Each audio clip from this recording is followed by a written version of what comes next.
From princes to pawns, Edward I's brutal conquest.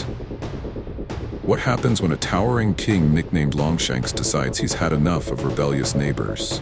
How did Wales, a land of fierce princes, endless civil wars, and impossible-to-pronounce names, finally fall under English rule? Why did Edward I build an iron ring of castles to choke the land into submission? And what shocking deal with the devil set the stage for betrayal? And from the birth of Parliament to the creation of the title Prince of Wales. This is not just history. This is a medieval thriller of ambition, blood, and legacy. Stay with us, because every twist in this saga will leave you asking, what next? Picture medieval Britain like a giant, dysfunctional family reunion. England is the bossy cousin who thinks he owns the place. Wales is the scrappy underdog with a love of mountains and sheep. And Scotland is the fiery relative who shows up late but insists on bringing bagpipes. After the Norman Conquest, England's kings gave their marcher lords, basically medieval warlords with a license to cause trouble, free rein to nibble away at Wales. These lords built castles, grabbed land, and acted like mini-kings. But Wales wasn't easy pickings. Its terrain was mountainous, its politics were complicated, and its princes were stubborn. Every time England sneezed, civil wars, barons revolting, kings sulking, Wales would rise up and reclaim lost ground. This back and forth went on for 2 centuries. Imagine a tug-of-war where neither side ever wins, but both keep pulling until their arms fall off. By the early 1200s, Wales was divided into 3 realms: Gwynedd, Powys, and Deheubarth.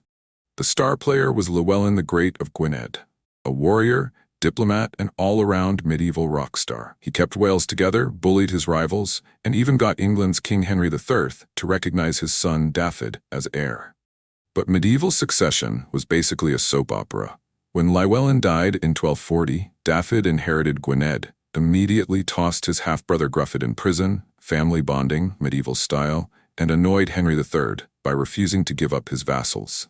Henry crushed him, locked Gruffydd in the Tower of London, and waited. Gruffydd tried to escape in 1244, fell to his death, and became the first man in history to prove that gravity is undefeated. Dafydd, now free of his brother, rallied Welsh support and cheekily styled himself Prince of Wales. England was not amused. Henry invaded again, but Dafydd died in 1246 without heirs. Chaos. Once upon a time in Gwynedd, 2 nephews, Llywelyn and Owain, inherited the land after their uncle's messy demise. They went to King Henry III with puppy dog eyes and asked for recognition. Henry, ever the opportunist, said, "Sure, lads, but hand over your territory first." And they did. For a decade, Wales simmered quietly with the occasional raid, because what's medieval life without a little pillaging? But in 1255, another brother came of age. Henry, master of divide and conquer, gave him land to weaken Gwynedd. Cue drama. Civil war erupted between the 3 brothers.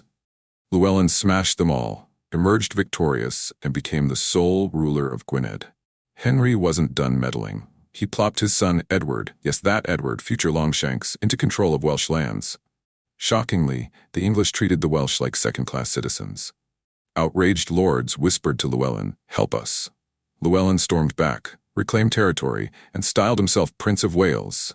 Henry was furious, but distracted by French peace talks and his own barons throwing tantrums. Enter Simon de Montfort, rebel leader of the Second Barons' War. He struck a deal with Llywelyn, recognition as Prince of Wales in exchange for a sack of cash. Medieval politics ran on coin, not loyalty. But fate is cruel. In 1265, de Montfort was killed at the Battle of Evesham.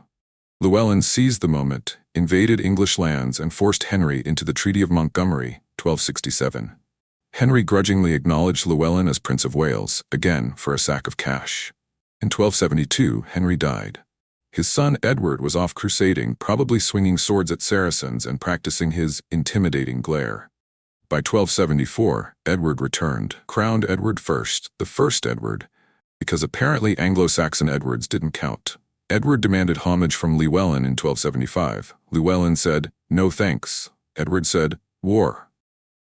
Loving the story so far? Don't just watch history, own it. Hit subscribe and tap the bell to stay with Dark Crown Chronicles, where every twist, betrayal, and legacy comes alive.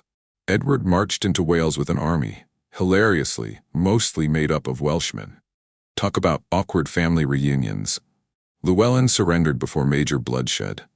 Gwynedd was chopped up, Llywelyn kept a tiny slice, while his brother Dafydd got the rest. Dafydd naturally hated his lot. So in 1282 he revolted. Llywelyn joined him. The Welsh nobles rallied. It was on. Edward unleashed total conquest. His crown's forces in the north and the Marcher lords in the south crushed the rebellion. In late 1282, Llywelyn was killed.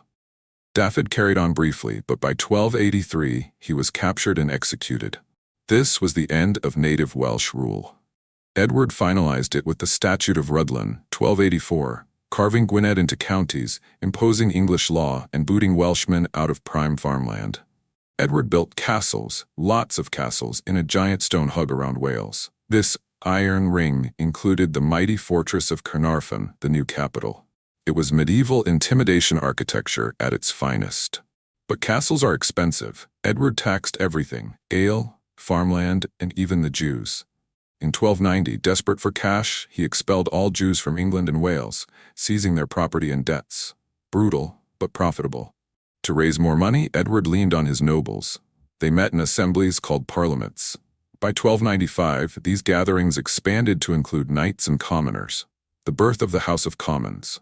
Ironically, the conquest of Wales helped shape English democracy. In 1301, Edward gave his son the title Prince of Wales. From then on, every heir to the English throne carried it, a symbolic reminder that Wales was conquered. Edward first died in 1307, leaving Edward II to inherit the mess.